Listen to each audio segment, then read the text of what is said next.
अस्सलाम वालेकुम दोस्तों, कैसे हो? ठीक हो? जैसे कि मैं वकार अहमद। दोस्तों, मिस्टर अली अख्तर अभी वो कराची में है। पता है वो किससे मिला है? अली खान से मिला है। चलते हैं वीडियो की तरफ और अली खान का वीडियो देखते हैं कैसे अली खान से मिला।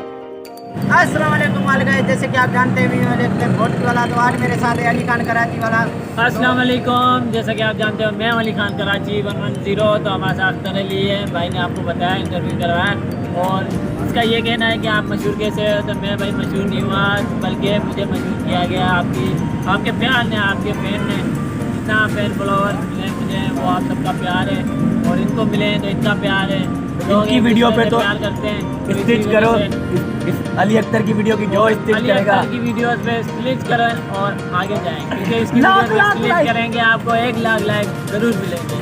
और ये आजमा के देखते 2 हैं। गालियां जरूर देना, मगर गालियाँ ऐसे नहीं। वगैरह नहीं देना, आपकी वीडियो अंडर रिव्यू हो जाएगी। तो इसलिए और बहुत खुशी भी आपसे मिलके। और अली हैदराबादी का मैं शक्ल हूँ, इस वजह से मुझे फेम मिला है। और अली हैदराबादी हमारे भाइयों की तरह है, तो बहुत खुशी हुई आपसे भी मिलके। और सिंध के सारे जितने सिंध में रहते हैं, बाहर रहते हैं, पाकिस्तान, पूरे पाकिस्तान को मेरी तरफ से लव यू, थैंक यू आप। और दोस्तों, आपने वीडियो देखा कैसा था? अच्छा था। अली खान था, अली खान जो भी था अली खान था। बड़ी मेहरबानी, ऐसे हमारी वीडियो देखते रहें। गुड लक, खुश रहो।